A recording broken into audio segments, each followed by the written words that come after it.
गुणसूत्र या क्रोमोसोम की संरचना का सचित्र वर्णन करें और ये 5 नंबर के एग्ज़ाम में पूछे जाते हैं। तो आइए इसके संरचना का सचित्र वर्णन कर देते हैं। तो सबसे पहले हम गुणसूत्र के बारे में जानेंगे कि इसकी खोज किसने की थी। स्टार्सबर्गर ने 1875 ईस्वी में गुणसूत्र की खोज किया, लेकिन सर्वप्रथम क्रोमोसोम का शब्द का प्रयोग वाल्डेयर ने 1889 में किया। ठीक है। इसके बाद गुणसूत्र के द्वारा ही आनुवांशिक गुणों का पारगमन अर्थात एक पीढ़ी से दूसरे पीढ़ी में होता है। क्या होता है? आनुवांशिक लक्षणों का ट्रांसफ़र होता है। मनुष्य में 23 जोड़े अर्थात 46 गुणसूत्र क्रोमोसोम पाए जाते हैं तथा इनकी संख्या विभिन्न जीवों में अलग अलग होती है। तो ये तो हो गई गुणसूत्र के बारे में। अब इसके बाद हम प्रारंभ करेंगे इसके रचना के बारे में। तो रचना देखना है आपको। कोशिका के केंद्रक में क्रोमोसोम महीन, लंबे तथा अत्यधिक कुंडलित धागे के रूप में दिखते हैं। इसके बाद कोशिका विभाजन के समय ये स्पष्ट दिखाई देते हैं। कब? कोशिका विभाजन के समय।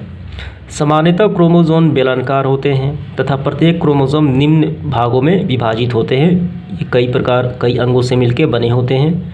तो आइए इसके बारे में हम लोग देखते हैं। तो सबसे पहले क्रोमोसोम देख लेते हैं। ये रहा क्रोमोसोम। ये कब दिखाई पड़ते हैं? ये कोशिका विभाजन के समय दिखाई पड़ते हैं और ये इनके विभिन्न अंग कहलाते हैं। तो इनके बारे में हमें अध्ययन करना है। तो पहला देखिए रचना है फेलिकल। क्रोमोसोम का सबसे बाहरी आवरण फेलिकल कहलाता है। ये रहा, ये सबसे जो बाहरी आवरण है ये क्या कहलाता है? ये कहलाता है फेलिकल। ठीक है। इसके बाद देखिए मैट्रिक्स।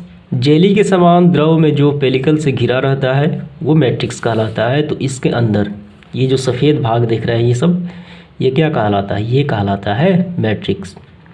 ठीक है, जो पेलिकल से घिरा होता है। इसके बाद देखिए, इसके बाद है क्रोमेटिड्स। क्रोमोसोम की पूरी लंबाई में 2 समानांतर कुंडलित धागे की रचना होती है जो क्रोमेटिड्स कहलाते हैं।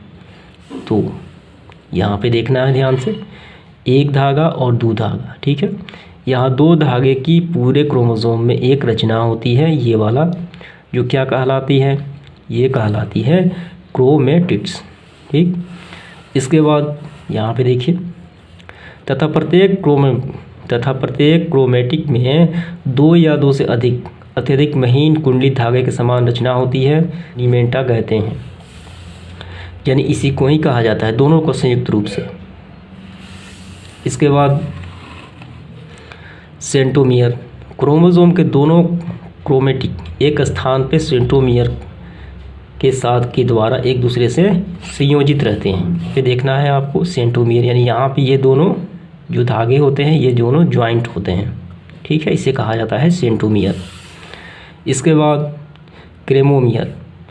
यहाँ मोतियों की तरह कणिका संरचना जिसे क्या कहा जाता है? क्रोमोमियर का है, और इसे ही जीन कहा जाता है। तो ये जो क्रोमेटिक धागे में जो धागे में लाल रंग के जो कण दिखाई पड़ते हैं मोतियों की तरह, इसे क्या कहा जाता है? क्रोमोमियर। ठीक है। इसके बाद है टेलोमियर। तो क्रोमोसोम का सबसे ऊपरी भाग शीर्ष कहलाता है टेलोमियर। इसके बाद प्राथमिक संकुचन। क्रोमोसोम के संधि स्थल पर एक संकुचन होता है जिसे प्राथमिक संकुचन कहते हैं। ये रहा, ये धंसा हुआ भाग है। ठीक है, जहाँ पे ये ज्वाइंट हो रहा है एक संकुचन होता है जिसे प्राथमिक संकुचन कहा जाता है, और टेलोमियर के ठीक नीचे जो संकुचन होता है उसे सेकेंडरी संकुचन कहा जाता है, ठीक ऊपरी शीर्ष पे। ये रहा। और इसके बाद सेकेंडरी संकुचन शीर्ष भाग के निचले सिरे में संकुचन द्वितीयक संकुचन कहलाता है। तो इस तरीके से गुणसूत्र की संरचना का सचित्र वर्णन समाप्त हो जाता है।